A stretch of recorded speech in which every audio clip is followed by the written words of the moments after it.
Inversiones y negocios. Hoy lo tenemos a José María Núguez y a José Nadef, que van a hacer un revisionismo histórico sobre la industria azucarera en Tucumán. Quédate ahí y disfrutar. Actualmente lo que vamos a hablar de lo que pasó cuando el gobierno de Onganía se tomó la decisión de cerrar 11 ingenios. Para eso tengo, como invitado a dos grandes intelectuales de Tucumán, José María Núguez. ¿Cómo estás, José María? ¿Qué tal? Gracias por la invitación. Por favor, ex ministro de Economía, 9 veces presidente de la Estación Experimental, y Pepe Nadef, contador público nacional, máster en finanzas, fue diputado provincial, también fue vocal del Tribunal de Cuentas. Y bueno, acá los he juntado a ustedes dos como para que charlemos un poco, nos conté, José, cómo fue este cierre de los 11 ingenios en el gobierno de Onganía. Bueno, los ingenios se cierran en 1966, pero digamos hay una historia un poco anterior al cierre específicamente. ¿Por qué? Porque en el comienzo de la década del 60 se venía arrastrando dos producciones muy importantes de azúcar en el país, de manera que había excedente y el precio era muy malo.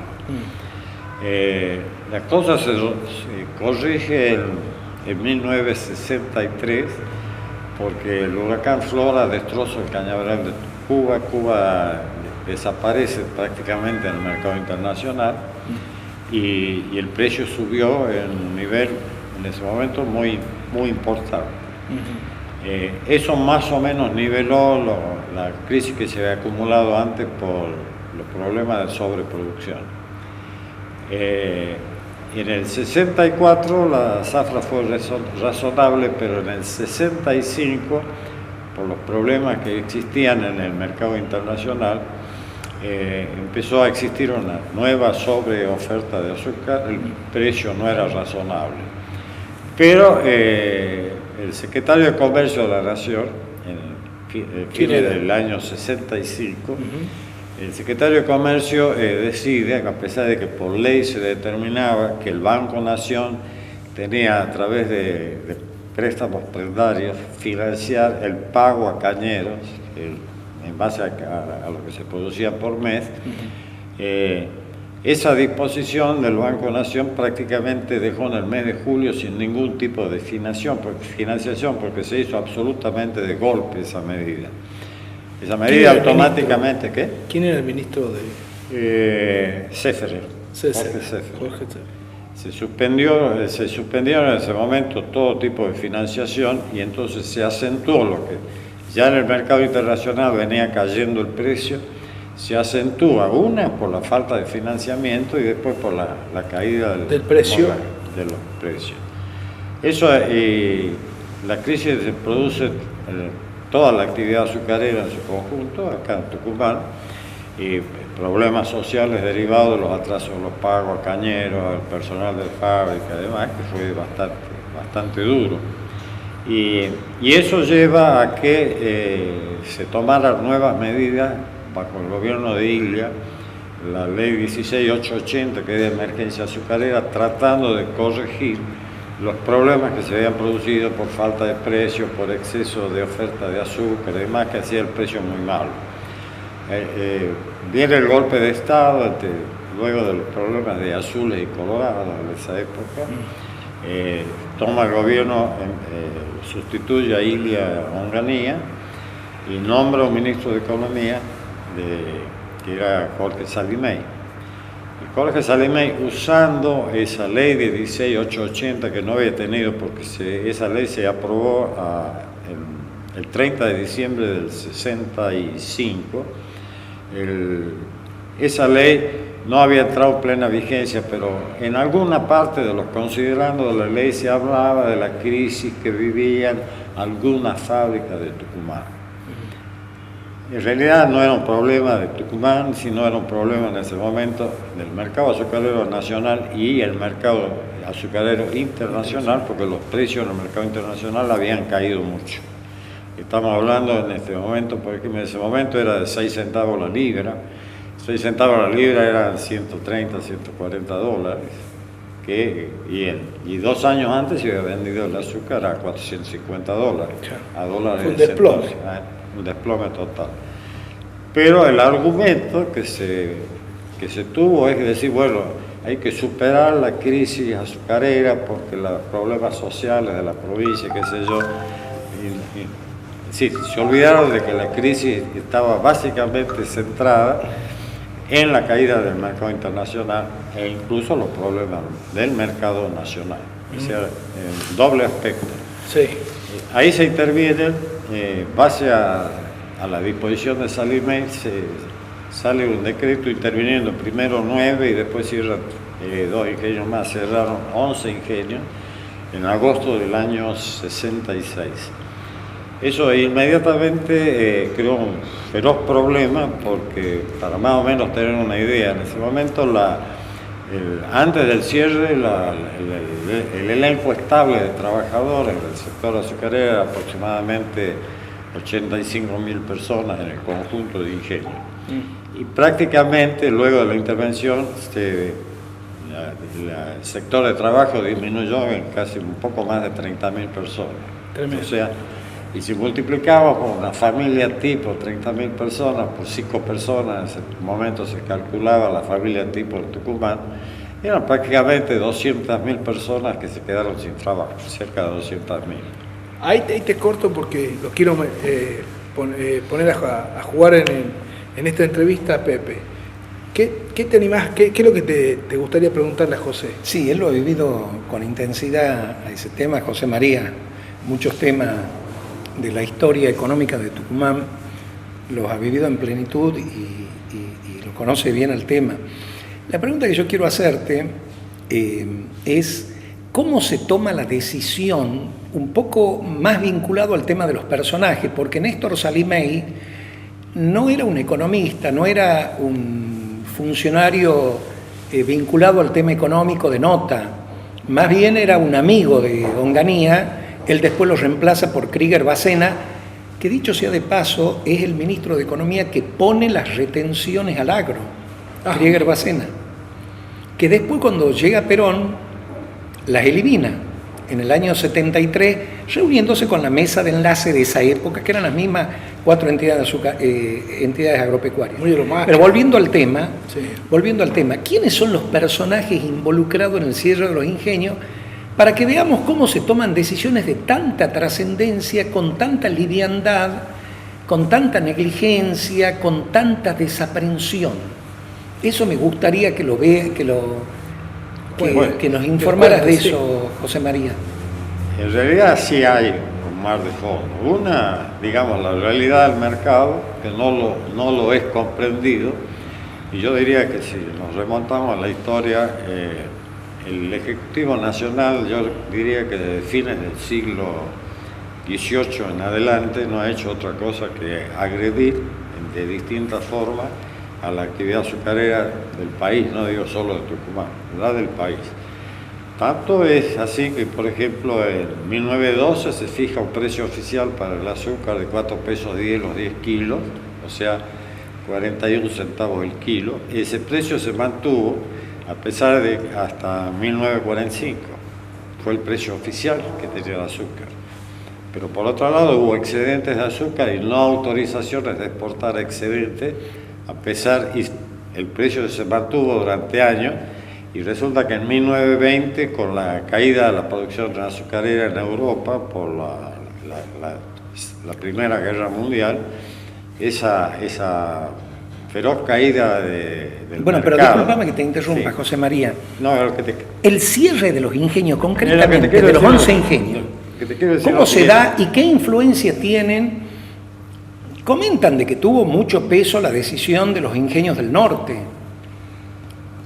Mira, cuando hay problemas en el mercado, todas las firmas que traen la actividad tratan en la medida de lo posible de empujar para que se caiga el vecino. Eso es, Está bien, eso está es bien. una Sí, medida cuando hay Esa es la poca agua historia en el del sector tanque, azucarero. todos los peces se pelean, digamos. Claro, pero de todas maneras, hay por ejemplo una carta que yo la leí en el Ministerio del Interior en algún momento, años después del año 66, eso lo leí en el año 70.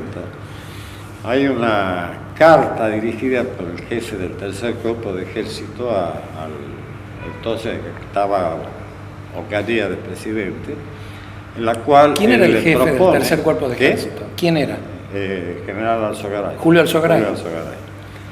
Él manda una carta diciendo, señores, con la crisis azucarera y la crisis social en Tucumán hay que tomar una medida y que al mismo tiempo ejemplifique al país la disposición del gobierno de la Revolución Argentina, la disposición de producir cambios profundos en la actividad en general, en la actividad económica y política del país. Y él recomienda tomar la crisis del sector azucarero, que es una actividad muy tradicional, darle un golpe de efecto de manera que en general la sociedad argentina supiera que la nueva revolución del año Está dispuesta a 66 ser más eficiente la actividad azucarera. no Como más ejemplo, eficiente. No más eficiente, sino decir, señores, estamos dispuestos a llegar, estamos tomando algo muy tradicional, muy Para acendrado, modernizar, entre para comillas. mostrarle al país que queremos cambiar las cosas que están pasando. Ese era un poco el sentido. Que fue indudablemente, y yo muchas veces digo, de que si uno se pone a analizar, debe haber sido una de las agresiones más fuertes que han existido en el país con respecto a una actividad económica determinada. 200.000 tucumanos yendo a vivir a Villa, prácticamente se trasladan al conurbano Conurbano bonaerense. bonaerense. Y empieza Sí, eso es como la una Villa de diáspora. sí, total, un golpe muy duro a los tucumanos. El golpe fue durísimo y con las consecuencias, pero de todas maneras, yo le citaba recién qué pasó allá en el 20, cuando el gobierno de Irigoyen no acepta exportar el azúcar, resulta que no lo acepta porque en defensa del consumidor. Ese es el viejo argumento que muchas veces tiene el sector del Ejecutivo Nacional para dar algún golpe al interior, la defensa del consumidor. Perdón la interrupción. El viejo debate, histórico debate entre Juan B. Justo por el socialismo, que planteaba que tenía que entrar azúcar para abaratarla, y Simón Padró, que defendía la actividad azucarera diciendo que no tenía que entrar azúcar para abaratar porque afectaba a la industria. Fue un debate extraordinario, ¿no? Sí, pero hubo una realidad, digamos, Sí. la industria pide la posibilidad de exportar excedentes. Había un excedente como de 160.000 toneladas, que en ese momento era mucho. El gobierno de Irigoyen no acepta en defensa del consumidor, pero firma un convenio con el Uruguay para venderle unos 30 o 40.000 toneladas a 4 pesos 10 los 10 kilos, que era el precio interno de la República Argentina.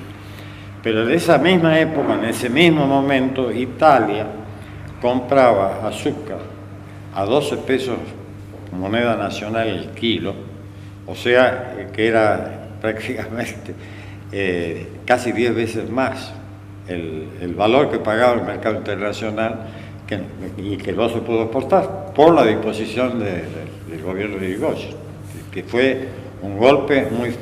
y que es la acumulación de un montón de errores que ha habido desde el punto de vista político a partir, más que de problemas de la provincia, a partir del Ejecutivo Nacional, diría yo. Bueno, hasta acá les quiero proponer que vamos a seguir tratando la historia económica del azúcar con José María y con vos, Pepe, pero los tiempos son cortos en la televisión, así que vamos a dejar acá como si fuera el primer capítulo y vamos a seguir más adelante analizando esta historia. Muchas gracias por haber venido. Gracias a vos, Y Juan. bueno, los invito a seguir en esto. Vamos a un corte y ya volvemos.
A continuación tenemos la columna del máster en finanzas Roberto Rico. Bienvenido a este segmento de Gordon Gekko, donde analizamos la economía de la mano de Roberto Rico, máster en finanzas.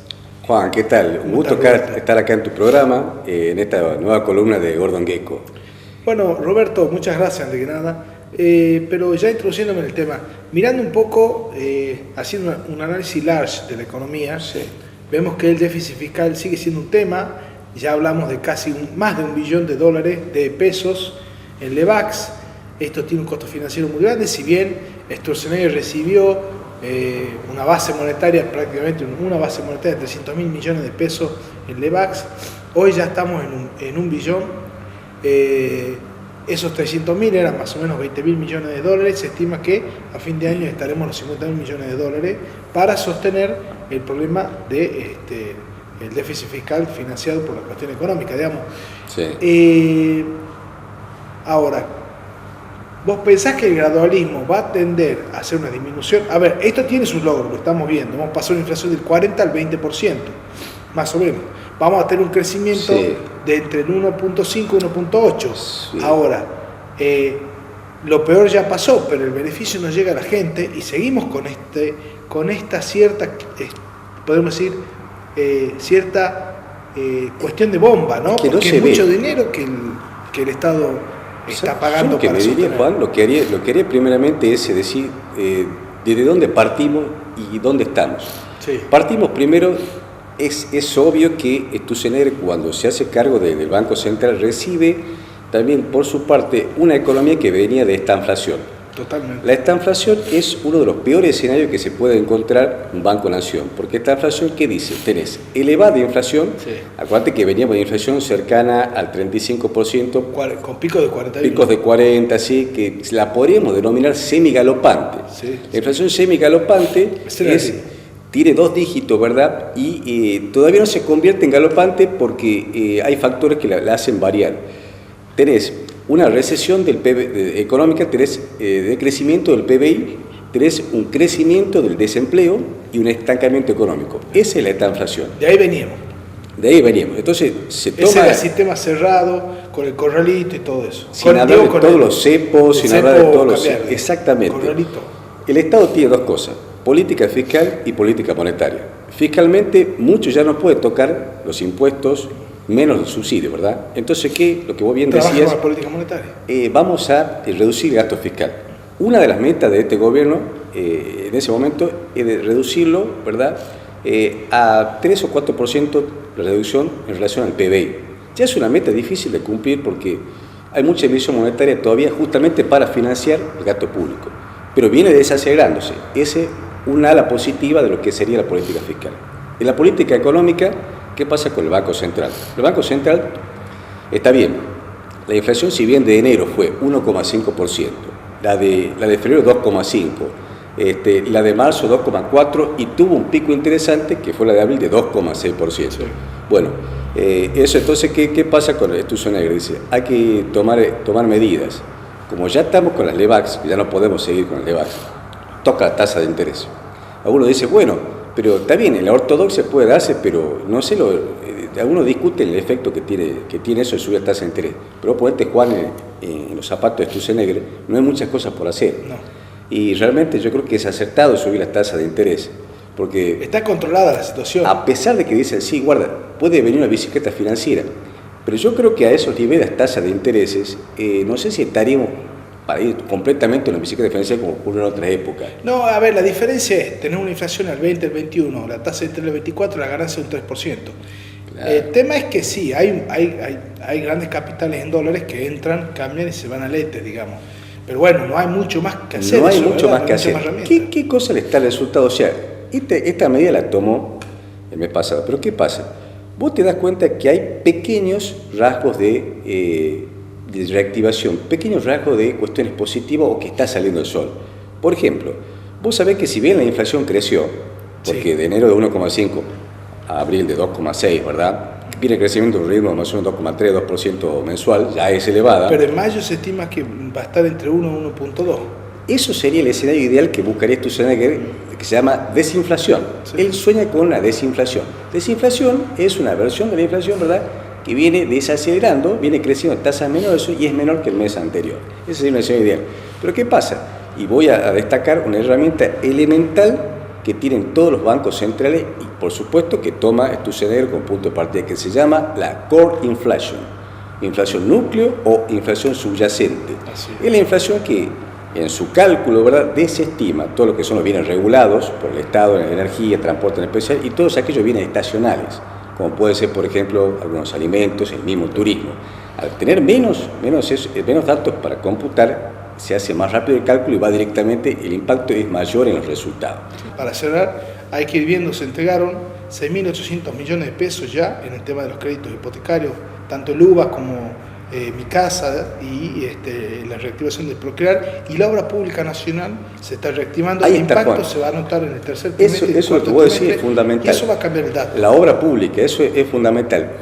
Junto a la obra pública, que están poniendo mucho empuje en eso, y también a la reactivación de la producción, que es lo que está tratando de hacer Macri por otra área, ¿verdad? Fuera lo que es Sturzenegger ya. Sí. Yo creo que esos dos sectores van a empujar, ¿verdad?, a que primeramente caiga el desempleo, porque tenés tasa de 7,1% de desempleo. Al caer el desempleo, ¿verdad?, y haber una tasa de empleo más respetable, va a tender, digamos, el circuito económico a circular de otra manera. Ahí va a haber que tener cuidado, ¿verdad?, con las cuestiones inflacionarias, pero yo creo que en ese sector, a cómo viene la cosa, puede estar controlado. Bueno, como siempre, excelente tu análisis, Roberto, te vamos a estar invitando nuevamente. Juan, un gusto estar en tu programa. Saludos a Gordon Gesco. Bueno, nos vemos en el próximo programa.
Llegamos al final de este programa Inversiones y Negocios. Como siempre quiero agradecer al Garden Park por prestarnos sus instalaciones, así podamos grabar acá, a Jesús Estilista Contemporáneos por peinarnos y a Madison Boutique por vestirme. Nos vemos en el próximo programa.